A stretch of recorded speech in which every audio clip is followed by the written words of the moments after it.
Ici Nicolas Karabatic. Ici Thierry Omeya. Ici Daniel Narcisse. Alors ici Jérôme Fernandez. Bienvenue sur la radio Talk and Sport. Les chances également de Montpellier en Ligue des Champions juste après Didier Dinard, hein. L'élimination de Chambéry également et le tirage au sort qui a lieu demain. Donc quel est l'adversaire le mieux pour Montpellier? Ça sera du lourd quoi qu'il arrive. Il y a aussi le week-end prochain 2 chocs au programme avec Montpellier en LNH contre Chambéry et la Pro D2. Dijon-Aix, on va en parler justement avec Michael Illes, savoir comment il se prépare face à ce gros choc. On va essayer de jouer les pronostiqueurs aussi et de présenter un peu ce qui pourrait être un peu le tournant de la saison, ces 2 gros matchs en LNH et en Pro D2. On finira forcément par l'édito de Benoît Perabou. Et pour m'accompagner ce soir, hein, l'équipe est au grand complet. Un défait ce week-end en Coupe de France. Benoît, fidèle au poste, doit être bien triste ce soir. Hein. Bonsoir Benoît. Bonsoir à tous. Bien triste, non, pire. On passe à autre chose. On va reprendre le championnat et on va essayer de se remettre, donc continuer notre bonne série en championnat. Ouais. Quant à Mika, c'est plutôt le contraire, une semaine plutôt cool pour toi, Mika. J'espère qu'on t'a quand même manqué lundi dernier. Oui, bien sûr. Écoutez, j'étais dans les Alpilles, enfin entre Alpilles et Luberon, donc je me suis bien amusé, mais c'est vrai que j'étais un peu déçu de ne pas pouvoir faire l'émission. Mais c'est pas grave, on a assuré et puis tu nous avais donné quand même quelques invités. J'espère que tu as réécouté le podcast. Bien sûr. Alors, perdu en fin fond de la forêt amazonienne ou du Gers, hein, comme vous voulez, il n'y avait pas le Wi-Fi, on a réussi à le récupérer.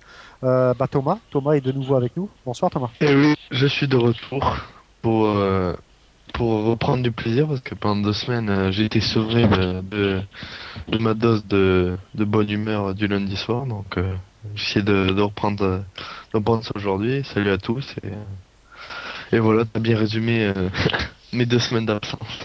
Ouais, et puis t'as du taf hein, avec Didier Dinard et l'interview à retranscrire pour nos partenaires hein, Handplanet pour pas les citer, puis un petit coucou aussi à handball.fr et en news. On garde hein, le meilleur pour la fin. Mon acolyte, mon ami Stan Aguilar est toujours dans la place. Salut Stan. Bonsoir à tous et à tous et à toutes aussi, hein, bien sûr, pas de misogynie chez nous. Toujours heureux d'être parmi vous. Comme d'habitude. Allez, on va tout de suite peut-être commencer par l'arbitre hein, qui est avec nous. On va rentrer directement dans le vif du sujet. Donc Stan, petite manip hein, toujours, histoire d'appeler Thierry et de le remercier déjà d'être parmi nous parce que c'est assez rare de pouvoir avoir un arbitre comme ça, comme quoi dans le monde du handball ils sont très disponibles et ça fait toujours plaisir. Alors vous êtes nombreux, de plus en plus nombreux à nous écouter et je vous en remercie également sur la page fan de Handé, également sur Twitter. Donc merci notamment au club de Tremblay, au club de Nantes hein, qui nous transmettent les programmes. Et puis voilà, je pense que Thierry est avec nous. On va tout de suite commencer. Bonsoir Thierry. Bonsoir. Alors merci tout d'abord d'avoir accepté l'invitation. Ça fait vraiment plaisir d'avoir un autre acteur du monde du handball avec nous ce soir. Avec plaisir. Alors la première question qu'on se pose tous, et c'est une question qui revient régulièrement par nos auditeurs, c'est comment on devient arbitre, justement, Thierry? Alors, est-ce que c'est une vocation déjà? Non, pas du tout. Non, moi, pour ma part, c'est suite à des blessures. Et comme je voulais toujours me rapprocher du haut niveau, c'est la seule solution que j'ai trouvée pour aller vers le haut niveau. Donc, c'est l'arbitrage. Parce que vous avez été joueur jusqu'en National 3, il me semble. C'est ça. J'avais une petite carrière qui m'attendait, mais malheureusement, les blessures à répétition au genou m'ont fait choisir une autre voie. Alors, vous avez choisi le monde de l'arbitrage, et pourquoi ne pas avoir choisi le monde de l'entraînement, par exemple? Au moment où je me suis penché sur l'arbitrage, c'est vrai que je me voyais pas faire entraîneur. Je ne sais pas pourquoi d'ailleurs, puisque maintenant ça m'intéresse beaucoup. D'ailleurs, je m'occupe d'un club de N1 depuis peu. Voilà. Oh, vous avez pris des infos, ouais, tout à fait. Ah oui. D'ailleurs, vous êtes arrivé. Bon, on parle justement, on va parler de Cerné. Vous êtes arrivé quand le club avait enchaîné 5 défaites consécutives. Depuis, j'ai regardé le classement, c'est mieux. Alors il y a une question de nos auditeurs qui se demandaient un peu quels étaient les mots magiques que vous avez dit aux joueurs pour essayer de relever leur niveau de jeu et puis faire en sorte que Cernay se retrouve plus en difficulté. Bah, y a pas eu de mot magique. Moi, vu mon expérience du haut niveau aujourd'hui, j'ai simplement appliqué un petit peu de discipline. J'ai remis en question beaucoup de joueurs, j'ai remis en question les entraîneurs, puisque c'était des amis à moi, et donc je me suis permis de leur dire certaines choses qui ont fait, enfin, ils l'ont bien pris, et ils ont surtout accepté qu'aujourd'hui il y avait des gros problèmes. Alors bon, c'est facile de dire je suis arrivé, le miracle est apparu. Non, non, pas du tout. Il y a eu du travail derrière. Il y a eu beaucoup de remises en question, notamment de tous les joueurs et de tous les entraîneurs. Et on s'est mis à travailler. Et puis aujourd'hui, quand il y a des équipes qui sont en vacances, nous on a continué à travailler. Aujourd'hui, le résultat, il est là. Quand je suis arrivé, on avait 5 points. Aujourd'hui, on en a 31. Le maintien, on va dire qu'il est en bonne voie. Donc voilà, tant mieux, tant mieux. Franchement, j'ai pas amené de solution miracle. J'ai simplement mis de la discipline, du travail, et puis voilà. Ouais. Donc, ouais, c'est vrai que vous avez eu des mots forts, hein, des mots peut-être justes aussi pour faire bouger un peu les joueurs. Donc, on parlerait un peu de cette vocation. Est-ce que vous, donc, vous avez dit tout à l'heure, cela vous plaisait énormément voilà, c'est un peu le métier d'entraîneur. Est-ce que vous allez continuer par la suite? Est-ce que vous allez finir la saison avec Cernay et recommencer encore un bail? Bah, écoutez, pour l'instant, moi, c'est vrai que vu l'arbitrage me prend quand même beaucoup de temps. C'est vrai qu'aujourd'hui, quand je vous disais que j'ai apporté de la discipline, ça passe déjà par soi-même. Il y a 4 entraînements par semaine, donc je m'oblige à être présent pratiquement à tous les entraînements, parce que voilà, vous pouvez pas demander à un joueur de faire des efforts si vous les faites pas. Donc pour l'instant, je vais finir la saison, ça c'est clair. La saison prochaine, on y travaille déjà un petit peu par des contacts, par des recrutements, mais pour l'instant, je peux pas dire si je continuerai ou pas. Mais comme dit, moi, je suis arrivé dans ce club parce que mon fils y joue. Donc ça m'embêtait un petit peu de voir des joueurs en difficulté. Et puis voilà, j'ai vraiment apporté une autre vue, et la mayonnaise elle a pris, et tant mieux, tant mieux. L'année prochaine, on verra. C'est une question que je me poserai au mois de mai. Alors, ça n'a pas été trop difficile de trouver sa place entre l'entraîneur et j'imagine, l'entraîneur adjoint. Comment arriver de ne pas marcher sur les plates-bandes, par exemple, de l'entraîneur? J'imagine que ça doit être assez difficile de trouver sa place, non? Non, je vous ai dit tout à l'heure que c'est Dan Sibonnet, c'est un ami que je connaissais depuis longtemps. Je me suis entraîné avec lui à l'époque quand il jouait en D2. C'est quelqu'un que j'apprécie. Je lui ai dit des choses très très dures, très très très difficiles. Lui, il m'a simplement dit, écoute, t'es le premier qui m'a parlé comme ça. Ça lui a fait du bien. Il s'est vraiment remis en question. Il a écouté. On a progressé, tout le monde a progressé. Il y avait des petits soucis entre les joueurs. Tout ça, il y a des joueurs qu'on a écartés, il y a des joueurs qui se sont arrêtés parce qu'ils n'ont pas compris ce que j'ai amené. Et puis voilà, maintenant tout fonctionne bien, pourvu que ça dure. On a eu des résultats vraiment incroyables, avec des victoires contre Valence notamment et Nice, où Valence était une équipe invaincue. Ils sont venus chez nous en nous prenant un petit peu de haut, et puis on a remis on leur a montré qu'on n'était pas une petite équipe, et qu'on s'était mis au diapason de la N1, quoi. Ouais, effectivement, hein, donc une autre casquette en plus de l'arbitrage. Donc revenons un peu à l'arbitrage. Vous avez un duo, hein, Denis Rebel, qui est un peu votre compère. Vous avez été alors oscarisé, si on peut appeler comme ça, la saison dernière. Est-ce que c'est j'imagine, une forme de consécration d'être reconnu comme ça dans l'arbitrage, quoi? Ouais, consécration, non. Bien sûr, ça fait toujours plaisir quand vous avez les entraîneurs qui vous élisent la meilleure paire de la LNH. Franchement, c'est super valorisant. Après, une saison, c'est long. Cette année, on reprend tout de zéro, quoi. Chaque année, il faut donner le meilleur de soi-même. Donc voilà. Après, c'est vrai que ça fait toujours plaisir. Ça, c'est clair. Donc, alors, votre statut à l'heure actuelle, vous êtes arbitre, mais vous avez un métier à côté? Tout à fait. Il n'y a pas de professionnalisme dans l'arbitrage. Moi, je suis cadre commercial. Donc, je travaille dans une société alsacienne qui me permet, heureusement, de me libérer relativement facilement pour l'instant. Après, c'est vrai qu'aujourd'hui, ça devient de plus en plus dur. parce que malheureusement la crise est passée par là. Mais pour l'instant, et puis c'est vrai que les professionnels, les joueurs jouent de plus en plus, enfin d'ailleurs jouent plus que la semaine. Donc pour nous, ça devient vraiment difficile de se libérer. Mais bon, puisque c'est une passion avant tout, donc on fait tout pour se libérer, pour être présent sur le terrain, puisqu'on se fait plaisir. Donc voilà. Benoît, je crois que tu avais une question. Oui, bonjour Thierry.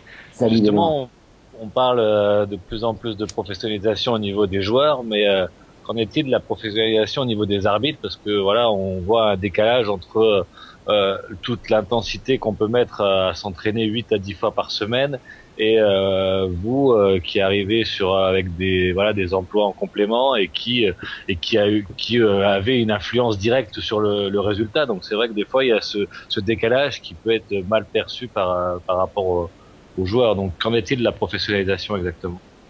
Aujourd'hui, je sais qu'il y a un Grenelle de l'arbitrage où la commission centrale d'arbitrage, la FFHB, la LNH, tous les acteurs du hand d'aujourd'hui travaillent sur ça.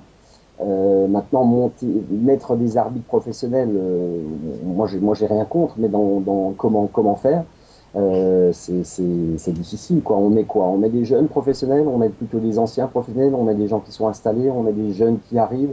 C'est vraiment dur, quoi. C'est clair que peut-être du mi-temps, je sais pas, ou travailler dans des ligues pour pouvoir se libérer, pour pouvoir assister à des entraînements. Bon, alors comme on a dit tout à l'heure, moi j'ai la chance de pouvoir être dans le enfin oui, par le haut niveau, mais aussi par la Nationale 1, de voir un petit peu comment ça se passe. C'est vrai que c'est pas évident, quoi, déjà que son patron vous libère pour aller arbitrer. Franchement, moi demain vous me dites d'être professionnel, je dis oui, mais comment mettre ça en place? Donc je sais qu'aujourd'hui on y travaille, il y a un Grenelle d'arbitrage, on y travaille maintenant. Je peux pas vous en dire plus, j'en sais pas plus. Est-ce qu'il serait pas possible de faire en sorte que les arbitres, que la fédération ait des salariés arbitres et se servent de ces salariés sur leur temps libre pour former justement les arbitres du futur? Bah, moi, je vois bien les choses comme ça. Quand je vous disais entre les anciens et les nouveaux, il y a des pairs aujourd'hui qui sont confirmés en LNH. Pourquoi pas utiliser ces pairs-là pour former l'avenir? Moi, je suis plutôt vers ça. Après, moi, c'est pas moi qui vais prendre des décisions à ce niveau-là. C'est vrai que nous, ça fait pratiquement 10 ans qu'on est au plus haut niveau. Ça serait vraiment il faut nous utiliser pour former la jeunesse, ça c'est clair, ça serait vraiment même très très sympa. D'ailleurs c'est vers là qu'on tend, je pense. Hein. Stan? Désolé, ouais, j'avais coupé le micro pour pas faire trop de bruit, donc bonsoir. Déjà petite question, est-ce que vous êtes qualifié pour les JO 2012? Si oui, comment se fait la sélection aussi pour les arbitres? Non. Alors aujourd'hui, il y a une chose exceptionnelle qui vient de se passer, puisqu'il y a 2 paires françaises qui ont été sélectionnées pour les Jeux Olympiques, qui s'appellent Lazare Vray et Bonaventura. Nous, malheureusement, on est arrivé un peu sur le tard, donc on est une paire qui font uniquement les qualifications au championnat du monde, qualifications au championnat d'Europe, la Champions League. Et donc Nordine, Laurent, Charlotte et Julie ils ont été préparés pour ça. Donc voilà, c'est ces 2 paires-là qui vont partir au JO. Alors nous on fait le gâteau, mais on n'a jamais la cerise sur le gâteau. C'est un peu dommage, mais c'est comme ça. Et sur quels critères sont basées les sélections arbitrales en fait pour une compétition internationale? Pour une compétition internationale, déjà vous êtes jugé tout au long de l'année. Après c'est au niveau de votre fédération, déjà vous êtes donc c'est la fédération qui propose le binôme à passer au niveau international. Et ensuite c'est par rapport à vos gens, comment ils vous notent. C'est toujours pareil, hein, c'est des sélections. Et bon, Nordine, Charlotte et Julie, Nordine et Laurent, pardon, ça fait des années qu'ils sont au milieu international. Et puis voilà, ils ont été au championnat du monde pour les filles. Je parle de Charlotte et Julie. Et pour Laurent et Nordine, ils ont été récemment au championnat d'Europe. Et ils ont fait des championnats du monde et maintenant ils vont faire les JO. C'est une juste récompense, quoi. Mais ce qui est étonnant, c'est qu'on a 2 binômes aux Jeux Olympiques et ça, c'est pratiquement du jamais vu. Enfin, il me semble que c'est du jamais vu. Donc ça prouve vraiment le niveau de l'arbitrage français aujourd'hui. Alors comme je vous le disais, j'avais une question libre à vous d'y répondre. C'était une question de nos internautes qui demandaient comment, alors d'une part, combien un arbitre est payé, et d'autre part, quand vous avez comme ça, j'imagine que vous avez des stages d'avant-saison, les déplacements et tout, est-ce que c'est pris en compte? Est-ce que vous prenez des congés sans solde quand il y a des grands déplacements, comme je pense aux arbitres qui partent du côté du Brésil pour le championnat du monde au mois de décembre? Donc voilà, c'est un peu la question. Alors, mais moi je suis complètement libre, puisque il n'y a pas de secret dans ce qui est payé un arbitre. Aujourd'hui, je vous parle de la LNH, hein, donc un arbitre en week-end est payé 600 € d'indemnité de match. Et ensuite, vous êtes tout ce qui est frais, donc vous devez prendre le train. Vous êtes remboursé sur un transport, je crois, de première classe et une nuit d'hôtel. Voilà, donc il n'y a pas de secret. Si vous arbitrez la semaine, vous avez 100 € de plus, ça veut dire 600 plus 100. Au niveau international, sur un match de Champions League, vous voyez actuellement les matchs de poule, c'est 400 €. Plus, bien sûr, tous les frais sont payés, hein, puisque alors en plus, vous devez partir la veille. Par exemple, si vous sifflez le samedi, vous partez le vendredi. Vous sifflez le samedi et vous rentrez le dimanche. Alors, ce qui est vraiment embêtant, c'est quand le match est le mercredi soir, c'est-à-dire que vous partez le mardi, vous sifflez le mercredi, vous rentrez le jeudi, c'est-à-dire 3 jours de congé. C'est là où ça devient très très difficile. Et alors, comme dit, c'est 400 €. Après, vous avez la deuxième phase, donc à partir des huitièmes de finale, c'est 800 € le match. Et on est quand même pas loin d'une professionnalisation, parce que si on part du principe qu'il y a au moins 4 matchs par mois, ça fait quelque chose comme 2400 €. Ça commence à être quand même un salaire. Ouais. C'est pas un salaire moyen, c'est pas non plus. Salaire de cadre. On pourrait en vivre. Non, mais ouais, c'est vrai que ça fait de l'argent. Après, vous sifflez pas non plus tous les mois, quoi. Janvier, quand il y a les championnats du monde, quand il y a les championnats d'Europe, au niveau français, il se passe rien. Juillet, août, vous sifflez pas. À partir de juin, je veux dire, c'est pas tous les mois, quoi. Hein, c'est pas tous les mois. Mais au final, on n'est pas loin de pouvoir vous professionnaliser. Si c'est juste ces mois-là, par exemple, où vous pourriez, comme on en parlait tout à l'heure, faire de la formation ou quoi, on n'est pas loin du compte. Ah, mais moi, avec grand plaisir, hein. Moi, demain, vous me proposez un contrat, je vous le signe tout de suite. C'est vraiment avec grand plaisir. Après, aujourd'hui, il y a des textes qui existent. Je crois que au niveau international, c'est 50 ans la limite d'âge. Au niveau français, c'est 55. Qu'est-ce qu'on fait à partir de 55 ans? Voilà, qu'est-ce qui va nous payer aujourd'hui? C'est 62 ans la retraite. Dans quelques années, ça sera un peu plus, mais bon. Ça sert Vous avez un âge limite, excusez-moi de vous couper. Vous avez un âge limite pour une retraite arbitrale? Oui, c'est 55 ans au niveau français et 50 ans au niveau international. Ah oui. Voilà. Ah oui, effectivement. Et une petite question quand même de nos auditeurs, Bob Auger qui nous posait la question suivante: le fait que Canal+ ait instauré les micros, est-ce que ça change un peu votre façon d'arbitrer ou pas? Alors, au début, c'est perturbant, parce que alors si vous avez tous remarqué qu'on a déjà une oreillette entre Denis et moi, enfin entre binômes, on a une oreillette plus le délégué. Et Canal+ vous instaure un micro en plus. Alors au départ, vous pensez que ça vous perturbe. Enfin oui, vous êtes perturbé parce que ça vous fait quelque chose en plus et vous savez que les gens écoutent. Après, franchement, une fois que le match est commencé, vous sifflez normalement, quoi. Nous, ça nous a pas changé plus que ça, quoi. Oui, puis sans faire la bon escient, parce que il use très peu quand même. C'est sur certaines discussions avec les joueurs. C'est plutôt sympa pour l'instant ce qu'ils font. Ouais, absolument. Il y a des fois où il dit toujours, j'ai un trou de mémoire. Greg et Fred. Dit toujours on le mettra, on écoute et d'après on le met, mais en fait ils écoutent pas, ils mettent quand ils ont envie de le mettre, quand ils voient qu'il y a une petite discussion, ils le mettent, quoi.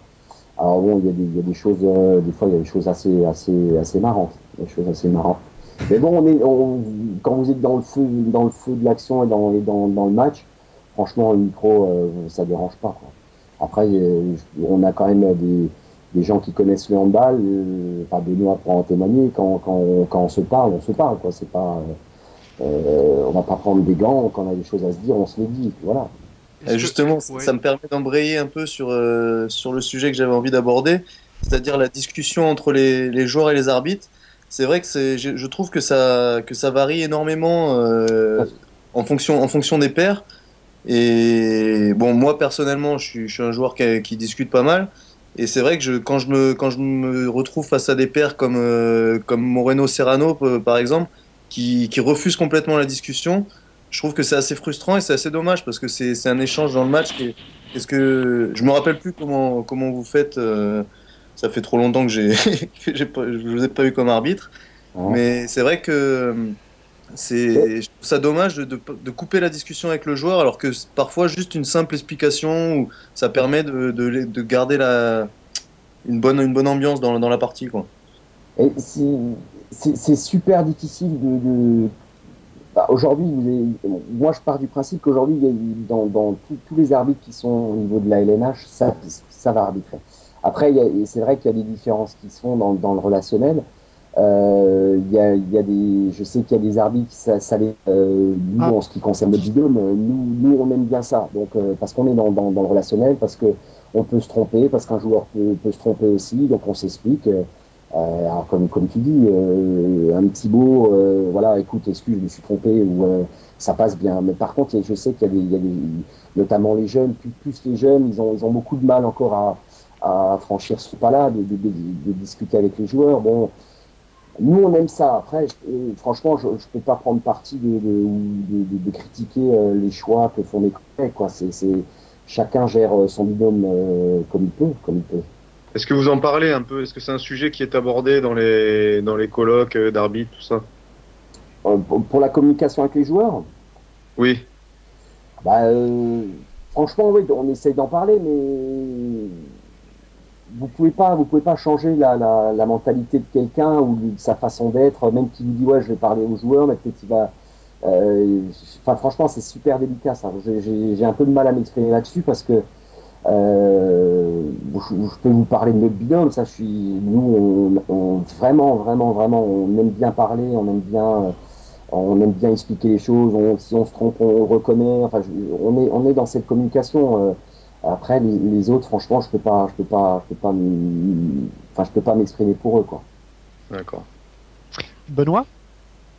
Oui, pour aller aussi dans cette façon d'arbitrer, je trouve aussi qu'il y a énormément de différences dans les pairs par rapport à l'intensité qu'on peut mettre en défense, notamment.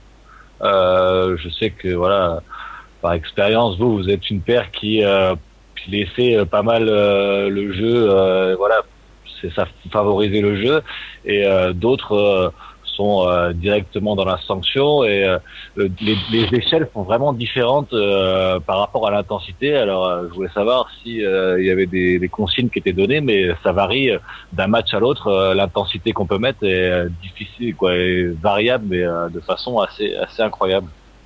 Benoît, tu es en train de parler du fameux Tremblay-Chambéry, je pense.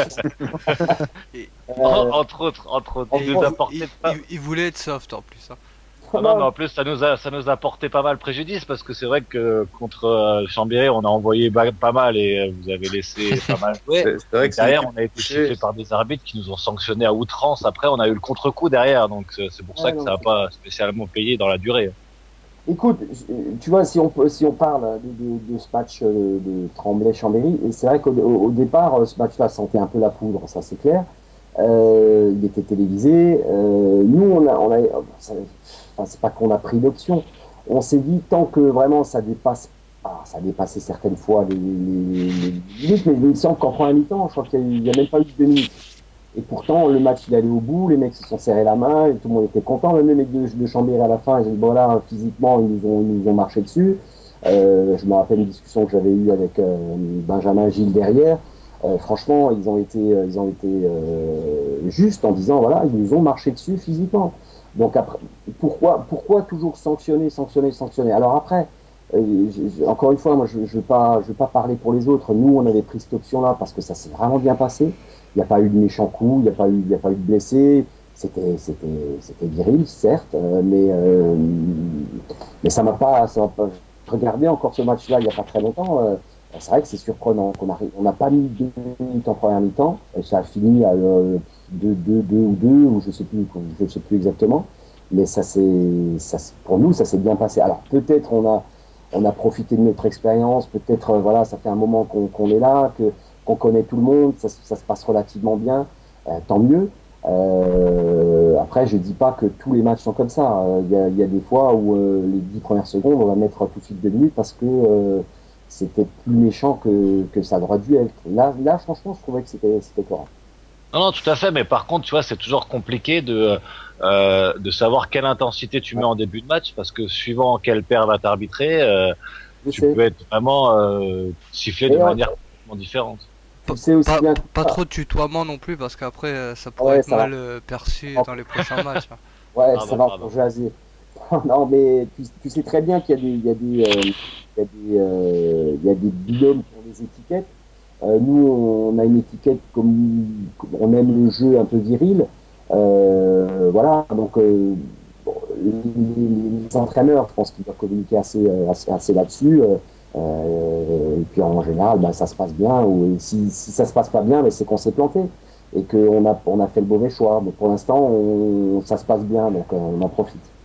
Une petite question avant de passer la parole à Thomas. Benoît, est-ce que vous, quand vous savez qu'une paire va vous arbitrer, ça change votre préparation? Souvent, oui, c'est pris en compte. Non, mais Thierry le disait très bien. Voilà, on sait que quand Dance Rebel nous arbitre, voilà, on a plus pas de tolérance, mais on sait que le niveau d'intensité peut être supérieur et ne sera pas spécialement sanctionné à outrance. Donc, c'est vrai qu'on le prend en compte. Ou la censure. Thomas? Oui, bonsoir Thierry. Ouais. Je suis allé, mon pré-match de handball, c'était Tremblay-Istres qui s'est passé il y a 3 semaines, un mois par là. Et justement, vous étiez arbitre, c'était bien vous l'arbitre. Et justement, j'ai été surpris par l'intensité que décrivait Benoît. Je trouvais que ça laissait pas mal jouer et je trouvais ce parti pris intéressant de laisser jouer. Je trouve que ça donne plus de jeu et on voit vraiment que c'est un sport assez viril et que ça bouge, quoi, que c'est pas comme on peut le voir à la télé plutôt calme. Quand on est au bord du terrain, on voit vraiment l'intensité. Ah ouais, c'est clair. Bon, après, ne me dites pas non plus ce que j'ai pas dit. Laissez jouer, oui, on laisse jouer. Après, il faut pas non plus que ça déborde dans des. Non, oui, ça restait dans les règles du jeu, oui, ce que je veux dire. Du jeu, c'était également un match. Alors, en première mi-temps, c'était un peu triste. Moi, j'ai trouvé sur ce match-là. Parce que voilà, Istres était un peu comment dire, diminué par les blessures. Puis en deuxième mi-temps, Benoît, il faut le dire, Tremblay un peu baissé d'intensité. Et puis d'un coup, Istres est revenu au score. Et Tremblay a eu bien du mal pour finir le match avec 3 ou 4 buts d'avance. Donc ça veut dire que voilà, ils se sont remis en question et ils ont repris de l'intensité. C'est peut-être là-dessus où après il faut pas tout mélanger, quoi. On est là aussi pour voir, pour analyser le match et voir comment ça se passe, quoi. Oui, je suis d'accord avec ce que vous dites. Thierry, on se demande déjà votre prochain match en LNH, c'est j'imagine ce week-end. Non, ce week-end on est de repos. Le prochain match, c'est pas Tremblay. Excuse-moi, Benoît. Non, pas m'aider, il y aurait un conflit d'intérêt sinon. Le prochain match, c'est à Toulouse.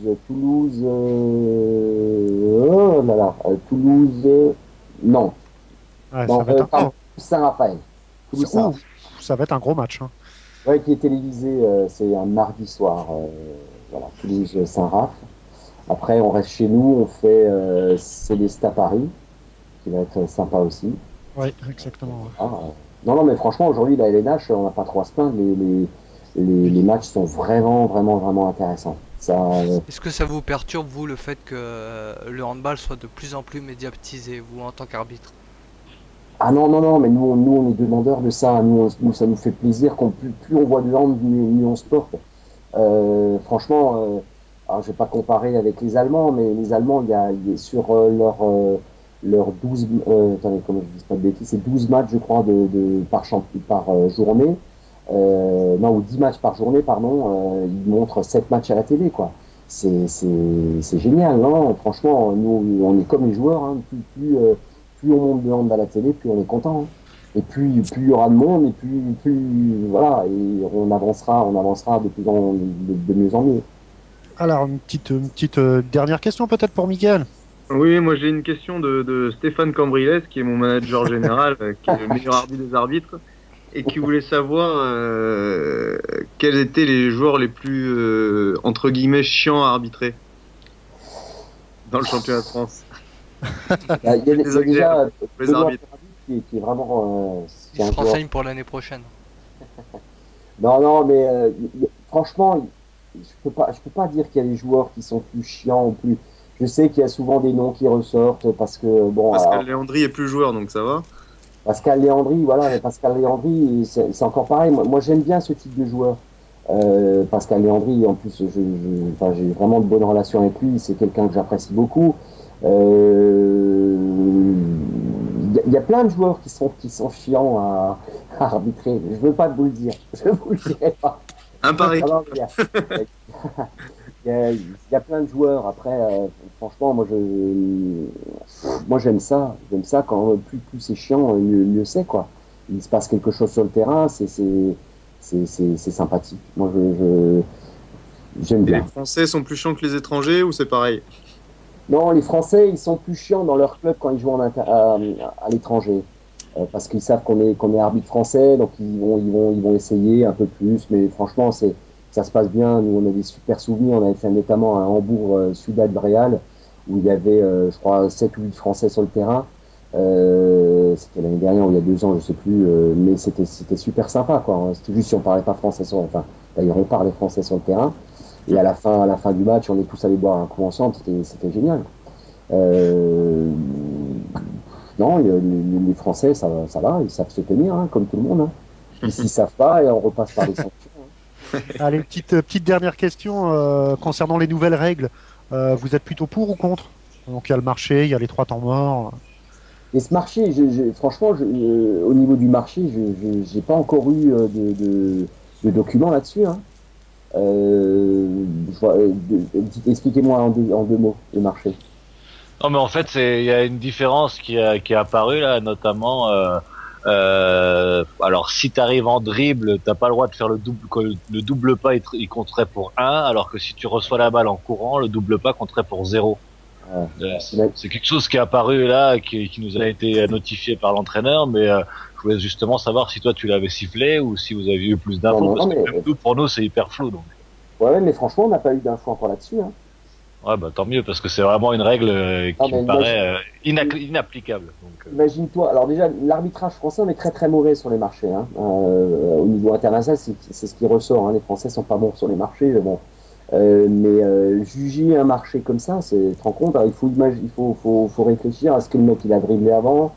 Ça va devenir bien compliqué. Ouais, c'est pour ça que quand on l'a eu cette version-là, je voulais justement voir avec un arbitre si tu l'avais déjà appliqué et si comment tu peux le faire appliquer, parce que ça me paraît complètement. Absolument. Non, on n'a pas eu encore d'infos là-dessus. Le temps mort, il a été mis en place en janvier, hein, il me semble. Ouais, mais c'était avec le temps mort normalement, mais apparemment cette règle-là n'a pas été prise en compte.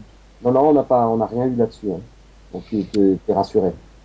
Alors Thierry, avant de vous remercier, des petits mots quand même de nos fidèles auditeurs, hein, qui dit que, alors je cite, hein, oui franchement j'apprends plein de choses avec Thierry, très bonne idée d'avoir invité un arbitre, personnage super intéressant, bonne idée de l'avoir invité, faudra si possible recommencer avec d'autres arbitres pour prendre conscience des différences. Donc voilà, je pense que c'est toujours bien de donner la parole aux acteurs. Tout à fait, hein. Parce qu'on est obligé de les payer les arbitres là aussi. C'est pas eu de virement encore, hein. Okay. Donc, mais ça serait intéressant de renouveler cette chose-là avec un jeune binôme, par exemple, ça sera plus sympa d'écouter les difficultés qu'ils rencontrent aujourd'hui avec les joueurs, avec les entraîneurs, où les entraîneurs leur pardonnent rien, hein. Aujourd'hui, c'est comme un jeune joueur. quand il y a une nouvelle paire d'arbitres qui arrive, on leur pardonne rien. C'est un peu dommage. Enfin, c'est un peu dommage parce qu'ils apprennent, ils sont comme tout le monde, hein, ils veulent faire le mieux qu'ils peuvent. Après, aujourd'hui, le haut niveau, c'est dur, c'est très très dur et voilà, ils vont faire des erreurs. Après, les erreurs, ça peut être positif aussi. Ils corrigeront. Et aujourd'hui, on a des nouvelles techniques avec on peut voir tous les matchs, on peut se remettre en question. Donc ça, c'est bien sympa, quoi. Alors, Thierry, je vous laisse avec mes camarades. Je prends juste en off Monsieur Dinard qui nous appelle et je vous laisse parce que Stan a une petite phrase à vous dire. À toutes, merci Thierry d'avoir été avec nous. Merci à vous. Merci. Ouais Thierry, déjà nous c'est une première d'avoir un arbitre, donc pour nous c'est un honneur aussi. Donc c'est une phrase qu'on demande à tous nos invités. Logiquement c'est des joueurs, mais là exceptionnellement comme je vais te tutoyer, hein, tu as l'air sans langue de bois et t'es quelqu'un d'intéressant. On aurait pu passer une heure sur l'arbitrage. Donc c'est ici Thierry Dens, arbitre de la LNH. Bienvenue sur Radio Token Sport. Merci. Il faut que tu répètes la phrase aussi. Ah pardon, j'ai pas... Alors, après on la découpe et on la met un petit peu dans les introductions d'émissions. Alors Thierry Dens, bienvenue. Ici Thierry Dens, arbitre de LNH, bienvenue sur Radio Token Sport. Alors, ici Thierry Dens, bienvenue sur Radio Token. Écoute, excuse-moi, j'ai pas entendu. Arbitre international. Voilà, ici Thierry Dens, arbitre international, bienvenue sur Radio Token Sport. C'est Token Sport qui dit? Ouais, quoi, j'ai du mal moi, parce que je suis parisien, c'est pour ça. Ah ouais, Token Sport, c'est ça? Voilà. C'est ça. Bon, ici Thierry Dens, arbitre international et du LNH, bienvenue sur Radio Token Sport. Merci Thierry. Merci Super, à vous. merci. Ciao, ciao. Allez, ciao Thierry. Ciao. C'est ce que j'ai voulu chercher. Et puis, je suis vachement content d'avoir rencontré les entraîneurs tels que Salam Douchebaef et Raoul Gonzalez, qui m'ont beaucoup appris lors de ma formation, puisqu'on n'a jamais fini d'apprendre. On a vu une amélioration de mon jeu à mes 28 ans, ce qui a fait que j'ai pu progresser.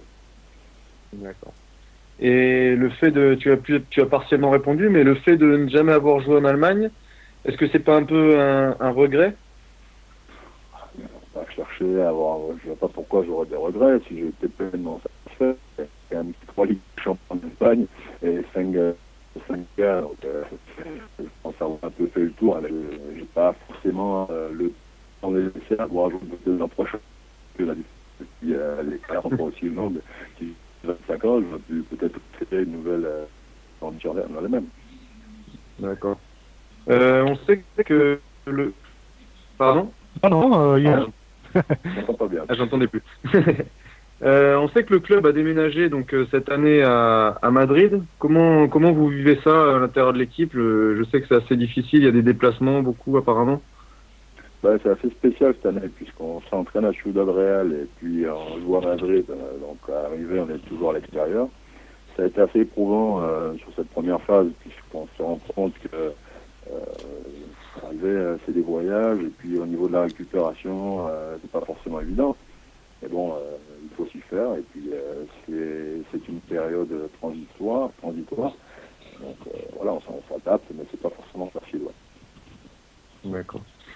On parle de là d'un retour en France. Est-ce que c'est une vraie info ou est-ce que c'est que du blabla journalistique?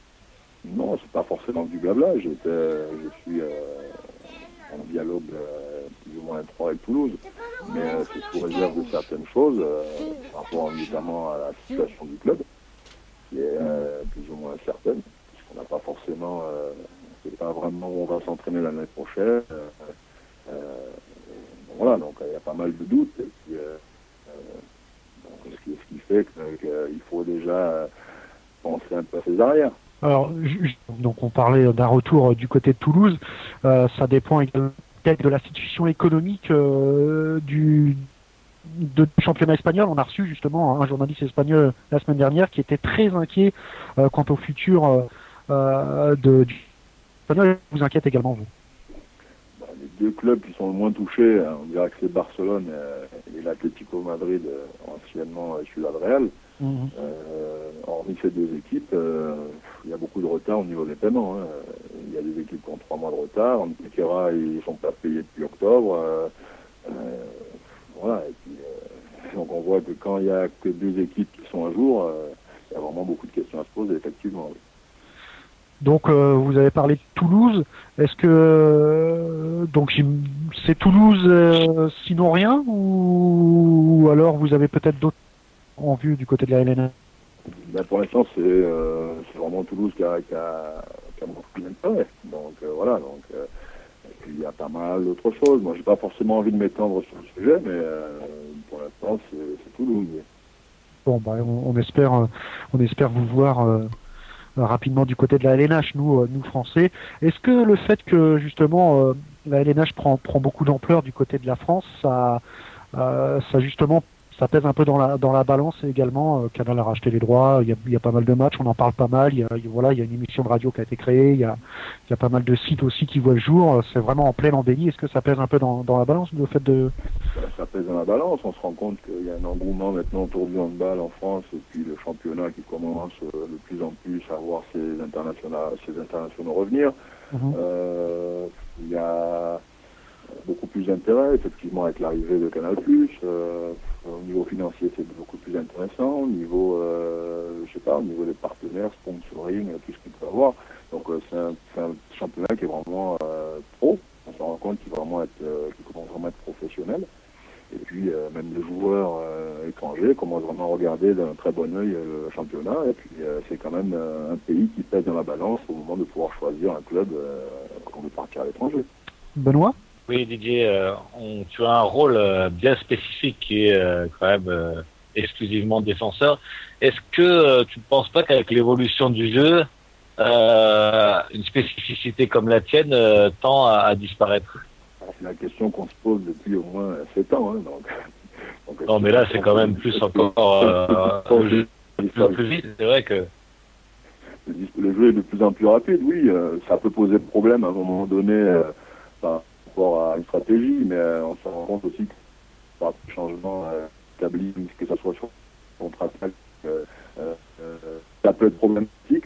Si on a le changement adapté, par exemple, pour un arrière gauche dans une mi-temps et par rapport à un arrière droit, comme on le fait à Ciudad sur la deuxième mi-temps, ou voire profiter de la montée de balle quand c'est un changement avec un pivot, participer à la montée de balle quand il y a un changement avec un pivot, disparaître, pourquoi pas, oui et non. Donc ça dépend. Et justement, comment ça se passe à l'entraînement? Est-ce que tu travailles aussi l'attaque, la montée de balle, ou dans les situations même à l'entraînement, tu es vraiment cantonné à pas dépasser le milieu de terrain? Je monte, je suis à la Real, je passe le milieu de terrain. Après, quand on passe des ballons, c'est autre chose. Je passe le milieu de terrain. Tu vois, le mercredi dernier, j'ai marqué 2 buts. Donc, tu vois, c'est non, mais bien sûr, mais en règle générale, j'étais un peu caricaturé, mais bien sûr. Mais oui, bien sûr, oui. Dans le bal moderne, on a tendance à dire qu'il ne faut pas forcément de spécificité puisque ça peut pénaliser. Bon, maintenant, est-ce qu'il vaut mieux avoir des joueurs qui sont plus ou moins complets et moyens, ou alors avoir un bon joueur sur chaque poste, quitte à avoir un changement ou 2 par match? Donc après, c'est la philosophie de chaque entraîneur qui fait. Ouais, effectivement, c'est vrai que c'est le choix de l'entraîneur qui décide un peu de tout ça. On a une petite question. Tenez, on parle d'Espagne justement. C'est une question d'un auditeur. C'est à propos de ce qui se passe un peu dans les médias, le scandale des guignols de l'info par rapport au dopage et de l'Espagne. Est-ce qu'on en parle du côté de Madrid? Oui, on m'en a parlé. J'ai fait une interview pour la TVE, donc c'est la première chaîne espagnole, où les Espagnols n'étaient pas du tout contents des Guignols parce qu'ils ont été critiqués, ils ont critiqué les sportifs espagnols en disant qu'ils étaient dopés, etc. Donc, moi, j'ai justement dit qu'il fallait prendre ça justement sur le temps de l'humour, de la rigolade, puisque chez nous, on critique les hommes politiques et les sportifs. On peut même parler même de Virenque à l'époque qui qui a été vraiment critiqué. Donc, voilà, il faut le prendre sur le ton de l'humour. Il n'y a pas grand-chose à dire. Et si c'est une bonne blague, autant rigoler. Ouais, effectivement, c'est vrai que, mais bon, c'est peut-être aussi le fait des déclarations d'Éric Noah, plus les guignols, fait que. Oui, mais on peut reprendre, par exemple, on peut très bien dire que les handballeurs français, lors des 4 dernières compétitions, se sont dopés, ce qui fait qu'ils ont été au-dessus du lot et qu'ils étaient plus forts physiquement, etc. Pourquoi on n'aurait pas droit à la critique, nous aussi? Ouais, ça a été dit, hein, Didier, un journaliste. Oui, ça a été dit. Je sais que ça a été repris. Voilà, donc à partir du moment où il y a un succès, donc on est forcément exposé à la critique. Ouais, malheureusement, il y a suspicion. On va parler un peu de l'équipe de France, donc on va pas reparler de l'Euro. Mais par contre, on va parler des JO. On a reçu Bertrand Gilles qui nous disait que l'état d'esprit pour les JO, c'était vraiment un sentiment un peu de revanche et montrer que l'équipe de France est toujours au top. Justement, vous avez perdu le titre de meilleure équipe du monde. Vous êtes 3e maintenant. Est-ce que vous regardez un peu ces stats? Est-ce que ça vous intéresse de savoir que le Danemark et la Croatie sont devant vous? C'est bien. Bon, si je parle comme un joueur, on pourrait dire égocentrique, on dirait qu'est-ce qu'ils ont gagné. Excusez-moi les termes. Bon, à ce niveau-là, la France a fait un parcours exemplaire lors des 4 dernières compétitions. On ne peut pas non plus dire, parce qu'on a fait une contre-performance au championnat d'Europe, que la France doit tout remettre en question et que du jour au lendemain, c'est pas jouant. C'est sûr que ça s'est pas bien passé. Maintenant, c'est tirer profit et faire une bonne analyse de ce qui a fait cette contre-performance afin de pouvoir faire de bons Jeux Olympiques. Donc justement, les JO approchent à grands pas. J'imagine que alors vous y arrivez avec quoi? Avec un sentiment de revanche, vraiment, pour montrer vraiment que c'était une petite erreur de parcours et qu'on va retrouver l'équipe de France qui va tout. Oui, sentiment de revanche, mais par contre, faut pas se tromper. Hein. Quand on est parti au championnat d'Europe, on voulait aussi le gagner. Maintenant, de croire que parce qu'on s'est planté au championnat d'Europe, ça va bien se passer aux Jeux Olympiques. Oui, ça se passera bien si on met tous les ingrédients nécessaires afin de pouvoir faire une compétition pleine, se remettre en question, mais remise en question qui soit pas générale, mais qui soit surtout individuelle. Donc chacun doit prendre sur lui, faire son autocritique, et à partir de là, on va commencer à mettre pierre à pierre pour terminer l'édifice. Justement, quel ingrédient qui aurait pu manquer aux joueurs de l'équipe de France? Est-ce que le fait, justement, la préparation, peut-être un peu plus demandée au niveau des médias, est-ce que ça a perturbé un peu le groupe? C'est peut-être laissé un peu léser. On s'est vu pas vu beau, on nous a tellement bien présenté, on a tellement été vêtus de notre blason doré où on pensait qu'on était impossible, que c'était impossible de nous égratigner peut-être. À un moment donné, les médias nous posaient même des questions du style qu'est-ce qui peut arrêter cette équipe de France? Ce qui peut l'arrêter, c'est faire un championnat d'Europe tel qu'elle a fait. Avec beaucoup d'échecs, pas forcément de réussite, et puis commencer par une défaite, une compétition, un doute qui s'installe, et puis on commence à s'enrayer, et puis voilà, ça fait ce que ça a fait. Alors Bertrand Gilles nous a plus ou moins, si je peux me permettre, rassuré. Il y a eu un documentaire qui est passé sur Canal Intérieur Sport qui montrait vraiment une cassure entre le coach et le joueur. Bertrand Gilles nous a dit clairement que c'était plus ou moins mis en scène par le journaliste. Est-ce que vous pouvez nous en dire 2 mots? Oh, j'ai rien à dire. Si Bertrand l'a dit, je suppose qu'il défend ses propos. Moi, je ne vais ne faire aucune polémique. Si vous avez des questions plus directes, posez-les. Mais il n'y a aucune polémique à faire. Il n'y a pas de rupture qui a été faite. Ce qui était fait auparavant a été fait au championnat d'Europe. Et puis voilà, il n'y a pas forcément grand-chose à dire. Hein. Il n'y a pas forcément à jeter la pierre à qui que ce soit, puisque même si c'est de la faute de l'entraîneur, on peut dire c'est quand même nous les acteurs à un moment donné. Donc, faut pas, tout le monde a un peu sa part de responsabilité. Effectivement. Stan, je crois que tu avais une question pour Didier. Ouais, c'était aussi bonsoir Didier. C'était aussi par rapport à l'équipe de France. Est-ce que vous en avez parlé un petit peu entre vous de cet Euro où tout le monde est un petit peu rentré chacun de son côté, histoire d'oublier un petit peu ce mauvais passage? Justement, après la Serbie, on n'a pas voulu se disloquer depuis la Serbie, ce qui fait qu'on a demandé à se regrouper à Paris afin de vraiment parler entre nous. On s'est regroupé, on a vraiment eu la sensation d'avoir enterré 7 euros, tout en essayant d'aller vers l'avant. Et puis maintenant, il y aura le match, il y aura le regroupement d'avril, qui va être vraiment primordial, je pense, pour pouvoir bien préparer ces Jeux Olympiques. Un petit mot sur, justement, on parle des Jeux Olympiques, on parle beaucoup de Nicolas Karabatic pour le porte-drapeau. Si on vous demandait, vous, je dirais non. Vous direz non? Pourquoi je dirais non? Bah, c'est une question d'auditeur, justement. C'est est-ce que vous serez fier, j'imagine, de porter les bien sûr, qui ne serait pas fier d'être porte-drapeau aux Jeux Olympiques. Ouais. Bien sûr, bien évidemment, ça serait fier.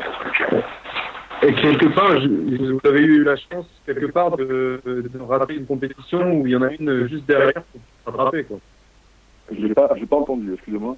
Non, je disais juste, vous avez eu la chance, entre guillemets, de rater cette compétition avec les JO derrière pour se rattraper tout de suite, quoi. Oui.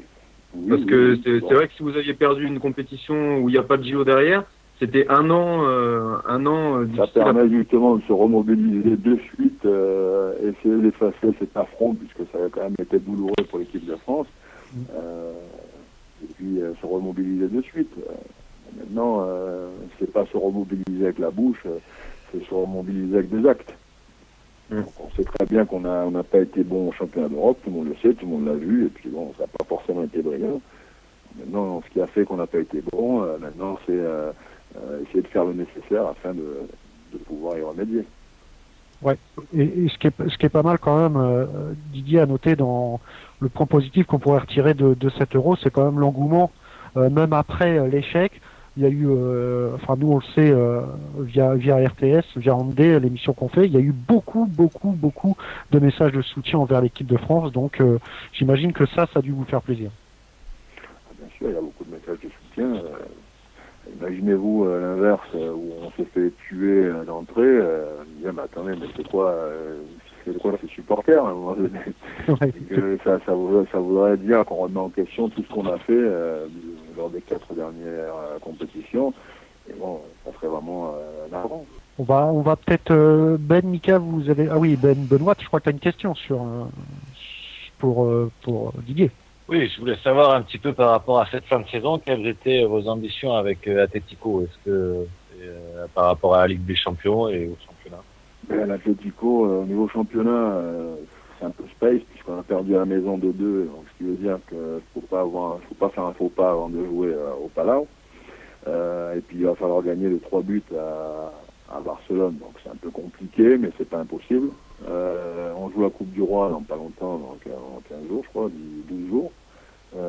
C'est un objectif en soi. On a perdu la Coupe à Sobal, on a gagné la Super Coupe d'Espagne. La Ligue des Champions, on finit premier du groupe.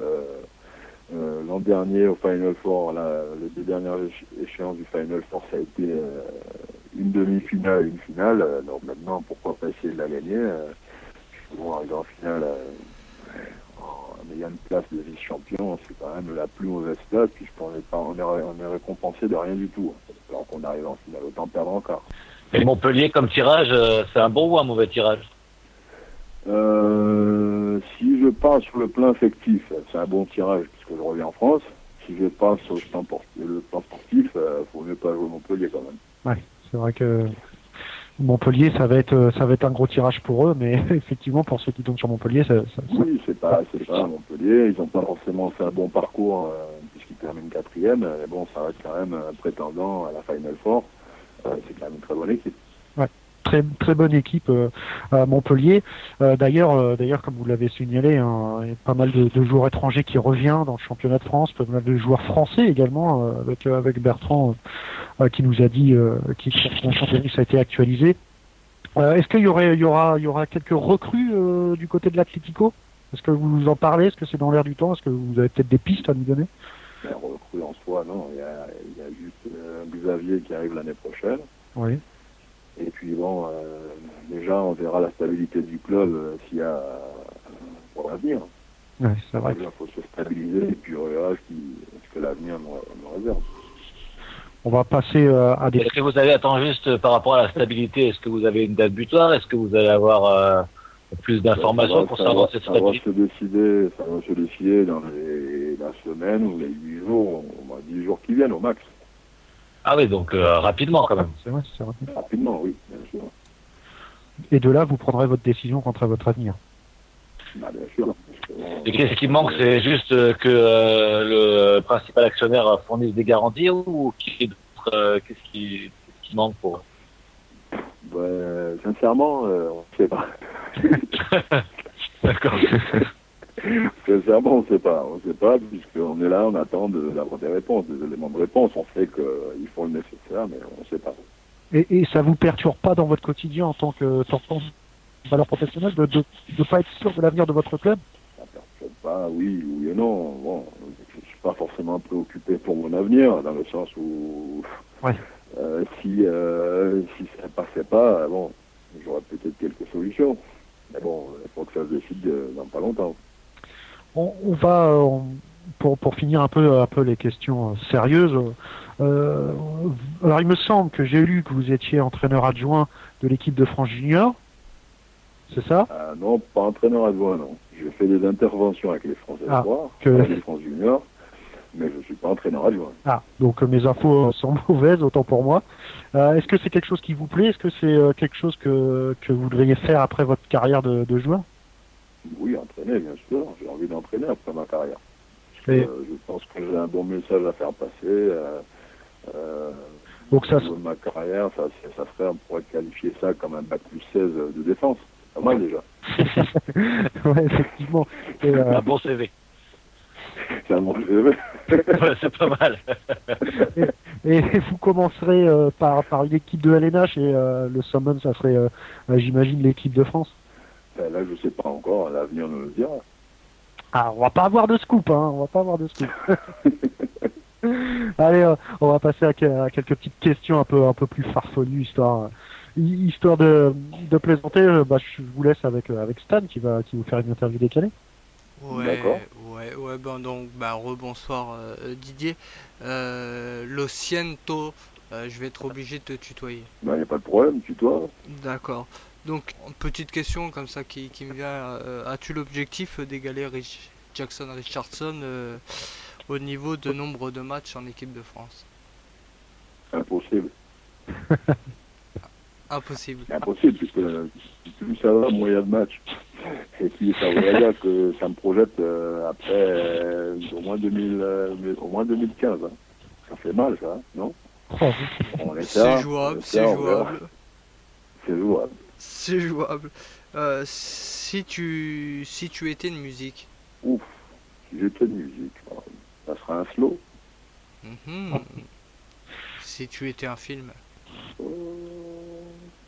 Policier. Ton meilleur et ton pire souvenir handballistique? Alors, meilleur Jeux Olympiques.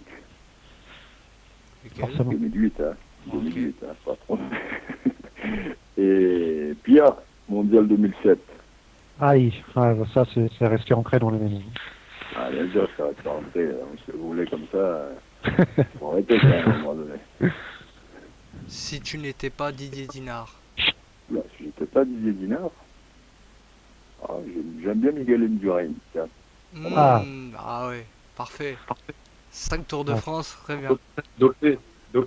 Oula, Attends, histoire d'eux, tu vois. Attention. Hein. Vous inquiétez bien pas. sur un vélo, Didier, moi. Je te vois sur un vélo. On pas beaucoup de blagues sur un vélo, mais ça va, à un moment donné, on peut rêver. Hein. Alors, sprinter plutôt, sprinter. Ouais, la clé quoi. 1m97, 104 kilos ou plus ou moins? Avant que Luz enchaîne. Ah, c'est en fait. Ça faudrait un grand vélo en fait. Pour pas balancer Didier, hein, Michael Ilesque avec nous joue à Aix et sera sûrement, on l'espère, en LNH l'année prochaine. Et si vous revenez du côté de Toulouse, Michael vous dira si Indurain est dopé quoi. Je vous dirai, pas de souci. Stan, ouais, on enchaîne par les petites questions-réponses. Bon, là Didier, tu as le droit à un joker. Hein. Donc il ne devrait pas y avoir de soucis. Pailla ou Bébélé? Ah, paella. Hmm. La Roca ou dit de la montagne? La roca. Pourquoi le boucher à un moment donné? Pourquoi? Le boucher à un moment donné. Je sais pas, puisqu'il y a... les gens, ils n'avaient pas encore forcément compris mon style de jeu. Moi non plus, je n'ai pas compris. PS3 ou Xbox? Oui. Xbox. Ah, j'en ai trouvé un, tu vois. Allez-y. Ça existe, hein. Des fois, hein. La petite question polémique RTS, Benoît Perabou, Michael Iles. Ah, Allô? ouais, Ouais. Didier. Ouais. Ah, je crois que vous avez pas entendu la question. Stan, Ah. il vous demandait.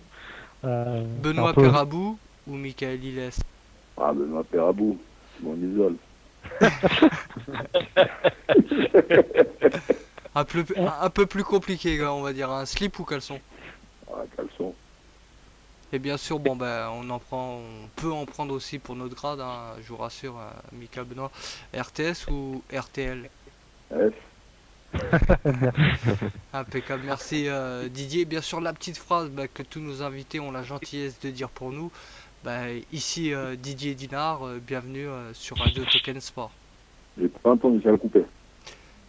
Ici Didier Dinard, bienvenue sur Radio Talk and Sport. J'articule parce que... Talk and Sport. Ouais, Ouais. Talk and Sport.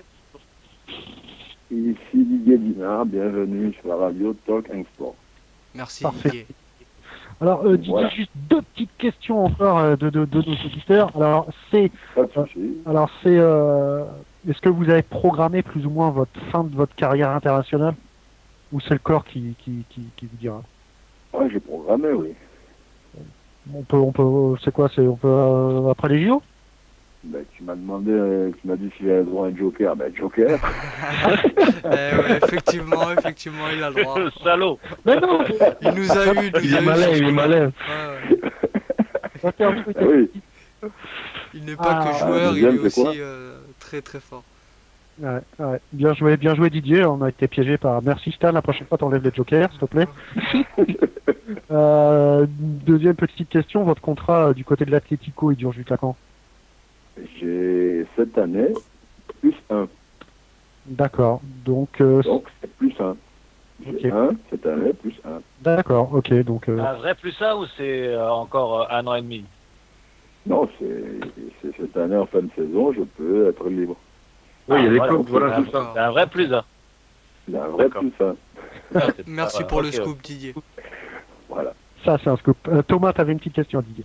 Juste, c'est par rapport pour mettre en relief, est-ce que au handball, la rivalité entre Barcelone et Madrid est pas la même qu'au football, mais est-ce que ça se rapproche Ah, bien sûr que ça se rapproche, hein, puisque ce sont les deux équipes rivales. Il ne faut pas faire de faux pas avant de se jouer, puisque si tu fais un faux pas autre que le Barça, tu as presque perdu le championnat.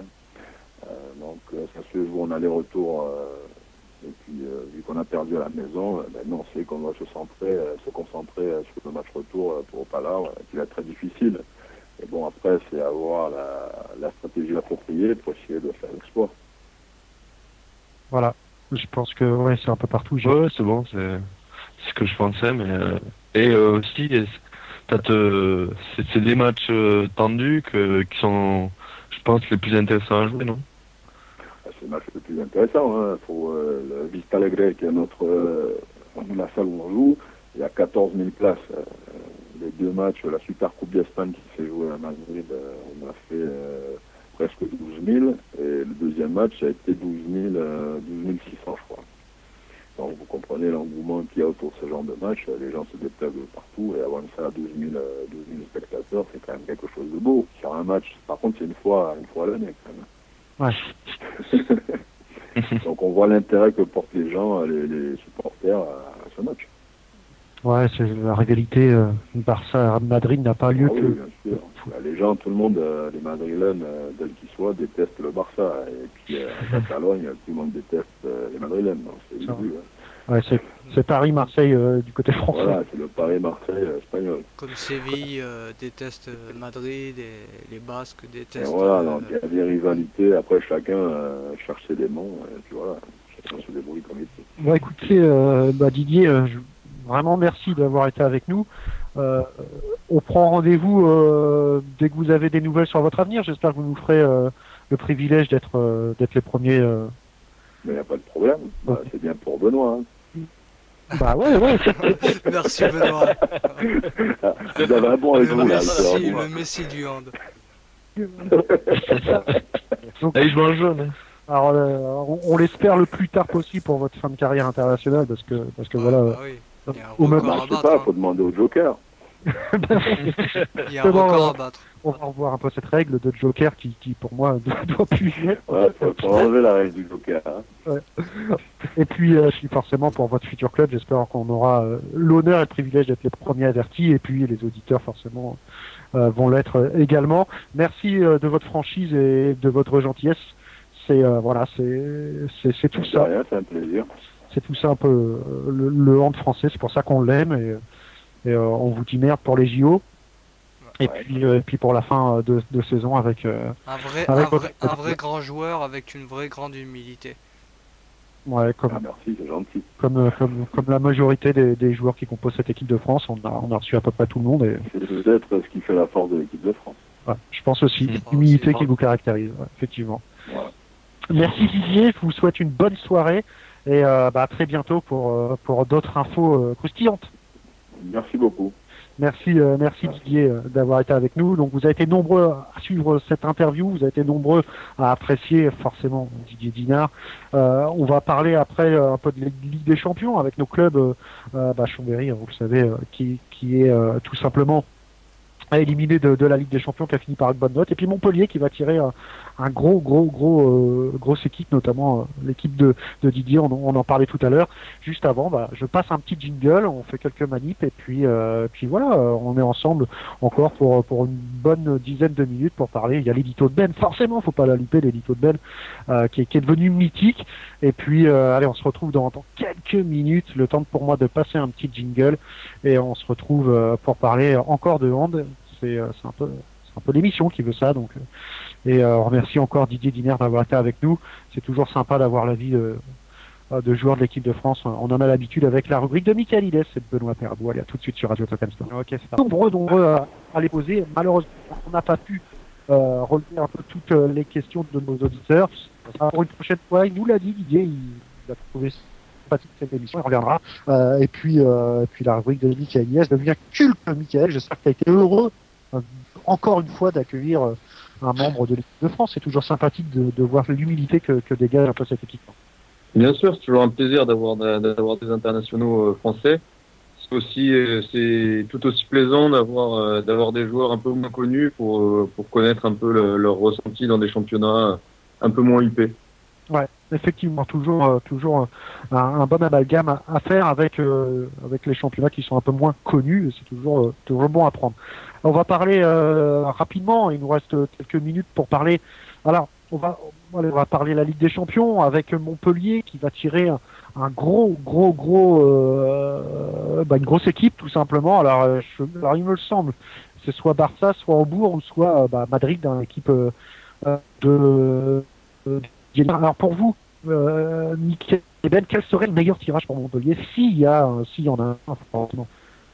Benoît, il y en a pas. Moi, j'aurais envie de dire Hambourg parce que c'est peut-être l'équipe qui a le moins d'expérience à ce niveau-là. Barcelone et Ciudad, ça fait des années qu'ils gagnent et tout, qu'ils font des finales. Encore l'année dernière, c'était la finale Barcelone-Ciudad. Donc, à éviter ces deux équipes par leur expérience. Maintenant, l'équipe d'Hambourg, elle est monstrueuse. Elle a des internationaux à tous les postes, même tous les postes sont doublés. Donc, il n'y a pas de bon tirage. S'il y en avait un à choisir, ce serait peut-être Hambourg. Toi, Benoît, est-ce que tu penses que Montpellier a une chance de passer? Comme le rappelait quand même Didier, ça va être aussi une belle épine de ceux qui vont tomber contre Montpellier, parce que même si Montpellier a fait des poules pas spécialement très très bonnes, c'est quand même une équipe qui a l'habitude de jouer le haut niveau, et donc qui va poser des problèmes à cette équipe. Et peut-être aussi une petite option pour Hambourg, surtout qu'Hambourg, comme Montpellier avait éliminé Hambourg l'année dernière, je crois. Donc voilà, peut-être le moins pire, mais ce sera quand même très compliqué. Non, l'an dernier, il était au Final Four Hambourg. C'est pas l'an dernier. Alors Hambourg, il y a beaucoup de femmes, hein. Beaucoup de fans, pardon, je vais les citer, femmes aussi d'ailleurs, hein. Bobo Girl, Rafa la petite Bargette, voilà, c'est un peu les noms, désolé, des pseudos qui sont à fond et d'ailleurs qui vont faire un groupe pour que Montpellier tombe contre Hambourg, on le saura demain. Il y a eu quand même un gros match entre Kiel et Copenhague. Est-ce que vous voulez dire deux mots? Ça s'est soldé par un score nul. Ils n'ont pas su se départager. C'était alors on parle du match de l'année. Est-ce que vous l'avez regardé déjà le match? J'ai pas eu la chance de revoir la rediff qui est passée dans l'après-midi, mais des échos que j'ai eu, c'était vraiment un match d'une qualité, vraiment une très très grande qualité de jeu. Il y a de très grands joueurs de chaque côté et voilà, Kiel s'en tire presque bien parce qu'il y a un tir de Michael Hansen à la dernière seconde sur le poteau. Donc non, un match apparemment magnifique que j'espère l'occasion de revoir parce que j'ai pas eu l'occasion de le voir. Et toi, Mika, est-ce que t'as regardé un peu? J'ai raté les rediffusions, je les ai pas trouvées en fait, et je vais essayer de rechercher un peu sur internet parce que j'aimerais bien le voir quand même. Bon, chers auditeurs, hein, si vous avez la retransmission du match entre Copenhague et Kiel, n'hésitez pas à nous faire parvenir, qu'on puisse voir un peu ce que ça a donné. Chambéry, a joué pour du beurre, mais s'est imposé face à une équipe qui avait peut-être rien non plus à proposer, Benoît. Oui, c'est ça, tout à fait. Hein. L'équipe qu'a joué Chambéry était aussi éliminée, avait de gros problèmes financiers, donc voilà, en pleine restructuration. Mais voilà, Montpellier et Chambéry, même s'il n'y avait pas d'enjeu, ils avaient à cœur de finir sur une bonne note. Surtout dans l'optique du Classico qui arrive cette semaine avec ce Montpellier-Chambéry qui va être décisif. Donc les deux équipes avaient à cœur de se rassurer et de reprendre un peu de confiance avant de jouer ce grand match dans la semaine. Bah justement, juste un mot quand même du résultat, les féminines ont pris quand même un point. Donc c'est leur premier point de la Ligue des Champions. C'était contre, je me rappelle plus. Attendez, je regarde vite fait mes feuilles. Alors, j'ai un petit problème de feuilles. Moi, j'ai toujours des problèmes de feuilles de toute façon. Ils ont pris un point, 26-26, score. Je le ferai. Pardon? Oui Ben, tu disais? Ah. Non, Ben, on a perdu Ben. C'est face à des Roumaines. Voilà, c'est face à des Roumaines, c'est de Valtier. Depuis tout à l'heure, je trouve qu'on censure beaucoup Ben, hein, quand même. Ouais, Ben a des petits problèmes de micro. 20h20, il est temps d'enchaîner quand même. Donc la Ligue des Champions, on tourne, on passe. Il y a deux gros matchs, et dont Michael Iglesias, tu peux nous en parler. Il y a deux gros matchs qui vont jouer cette semaine. Il y a d'une part le Classico que tout le monde attend, Chambéry face à Montpellier. Est-ce que Chambéry, à l'heure actuelle, est capable de renverser l'équipe Montpellier-Rennes? Et puis en Pro D2, on va peut-être commencer avant de finir par le gros match, un certain Dijon ex-Mika qui pourrait peut-être conditionner la fin de saison des deux équipes, non? Ouais, effectivement. Si on arrivait à s'imposer là-bas, on prendrait une belle option déjà, du moins par rapport à Dijon. On les mettrait à 4 points avec le goal average particulier. Donc c'est vrai que c'est un match très important pour nous, pour aborder cette fin de saison, ce sprint final avec la confiance. Donc on est remonté, on a eu une petite semaine de repos, là on est reparti au travail de plus belle. On a une nouvelle recrue, alors encore, parce que on nous a un peu volé la vedette, Enzo nous a volé la vedette, et ils ont un peu volé l'info à notre entraîneur, mais on a un nouveau joueur serbe. Donc, encore un hitch. Encore un hitch, donc on s'est tous mis à prendre des courses de Yougoslav. Surtout que les deux qui viennent d'arriver, pour l'instant, ne parlent pas un mot de français, donc ça parle un peu en anglais, un peu en hitch quand ils sont entre eux. Ouais. Donc non, on est armé, on a envie, il y a tout ce qu'il faut, mais bon, je suppose que Dijon met les ingrédients aussi pour nous recevoir comme il se doit, donc ça devrait faire un beau match. Je rappelle aux auditeurs qui nous écoutent, il y a quand même 4 équipes qui se tiennent en 2 points et seul le premier monte directement en LNH et les 3 autres se disputeront les playoffs. Alors Aix-en-Provence qui est premier à 45 points, Billère deuxième 44 points et Dijon-Mulhouse qui suivent à 43 points. Pour rappel, Billère se déplace à Angers, Mulhouse se déplace à Saintes et voilà, c'est un peu le choc, hein, Dijon-Aix-en-Provence. Donc voilà, c'était pour mettre un peu en avant cette affiche de Pro D2 avant de passer à l'affiche de LNH, messieurs, un certain Chambéry-Montpellier. Ben, je te pose la question, est-ce que Chambéry est armé pour renverser Montpellier? Ils sont un peu en dedans, on les a vus. Depuis... Ouais, honnêtement, j'ai du mal à penser qu'ils puissent renverser Montpellier sur ce match.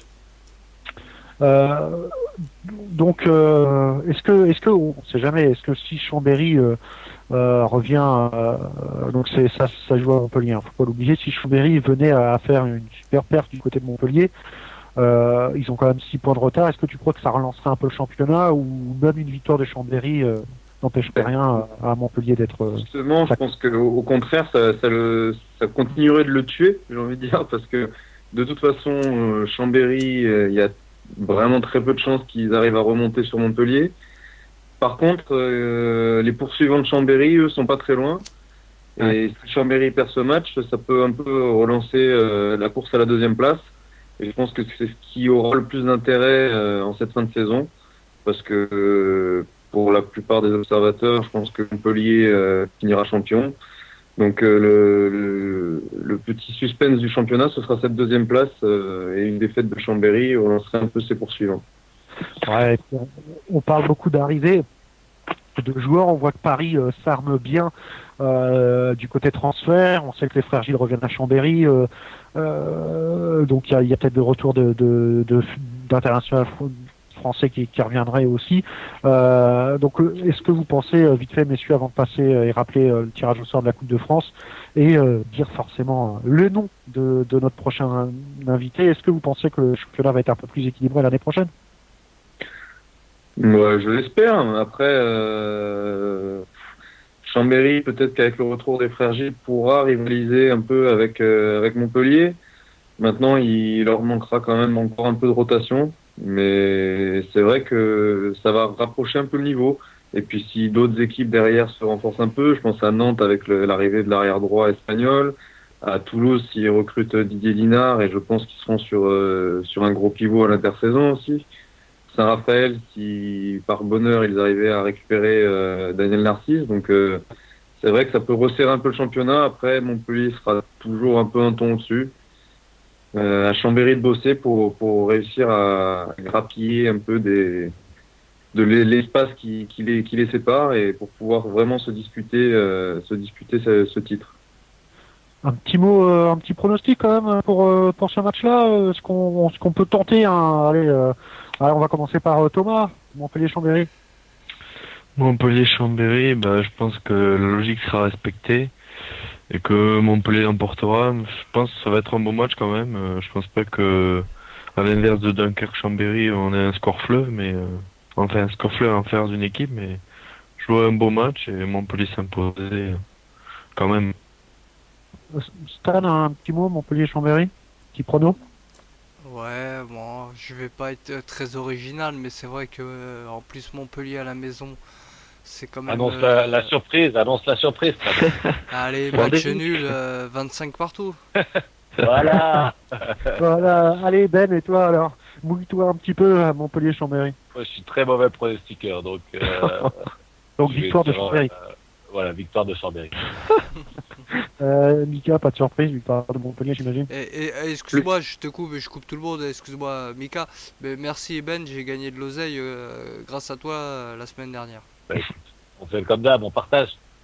Ouais, j'ai pris 17 €. Attention Benoît. Aïe, c'est vrai. C'est dangereux, très dangereux. Très dangereux. Tu vas te faire suivre. Alors Mika, Montpellier-Chambéry, ton prono?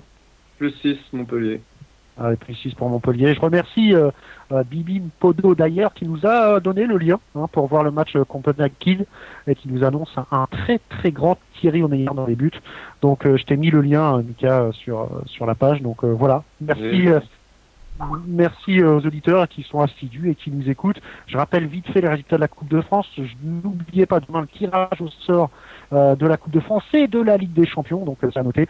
On en a parlé de la Coupe de France. Donc voici les résultats. Paris qui bat Chambéry 29-26. Un Paris qui se renforce énormément pour l'année prochaine en espérant qu'il se sauve. Créteil-Ivry, match très serré. Victoire d'Ivry 32-31. Victoire de Istres face à Tremblay, on en a parlé, 33-29. Nîmes-Cesson 24-29 pour Cesson. Montpellier qui s'impose assez largement face à Belfort 43-21. La petite surprise quand même, Saintes qui bat Célestat 24-23. Nantes qui s'impose à Dunkerque aussi, c'est une belle surprise à 32. Pas de surprise en ce qui concerne Saint-Raphaël et Billière, 32-25 pour Saint-Raphaël. N'oubliez pas, bel invité on peut dire, la semaine prochaine, ça sera un commentateur sportif de handball. Vous l'avez peut-être deviné, ça sera Frédéric Brindel qui sera notre invité lundi prochain pour nous parler un peu de hand, forcément. Hein, c'est l'émission qui veut ça, un peu de sa carrière de commentateur, comment ça se passe. Et puis j'imagine qu'il est très content. Il fait un bon duo avec Antti, il est très content de commenter. On va peut-être finir avec l'édito. Ben, est-ce que tu as eu le temps de nous préparer un truc? On sait très bien que ton tournoi s'est bien passé, j'imagine. Bah voilà, c'était pour revenir un petit peu sur ça parce que c'était super sympa. Il y a eu vraiment, je voulais remercier déjà les joueurs parce qu'il y a eu une application vraiment de leur part à 100%. Ils ont vraiment joué le jeu. Le matin, ils ont encadré les jeunes sur une petite séance et ils étaient parrains d'une équipe. Donc c'est eux qui ont œuvré aussi toute l'après-midi avec leur équipe pour essayer de la mener jusqu'à la finale. Donc tous les joueurs se sont pris au jeu, c'était vraiment super sympa. Les gamins ont adoré, sont repartis avec plein de souvenirs, plein de dédicaces et surtout la possibilité de venir à notre match le 1er avril contre Ivry. Donc non, c'était une journée qui était vraiment super sympa. D'ailleurs, j'ai récupéré les photos et on va les mettre sur le site de Handday, comme ça on va pouvoir partager cette journée qui a été un franc succès jusqu'au bout avec vous. Ouais, et en parlant de site, hein, le nouveau site va très prochainement être mis en ligne. J'en profite pour remercier Kevin Barbaro, alias Barbaro, qui nous donne son pronostic en off aussi, Montpellier +5 face à Chambéry. Merci également à tous les auditeurs qui nous ont écoutés. Vous êtes assidus, très nombreux à nous poser des questions, et je m'excuse encore de ne pas avoir tout posé. Préparer nos questions pour Frédéric Brindel, hein, comme nous dit Bibine, elle en aura plein, donc on lui transmettra.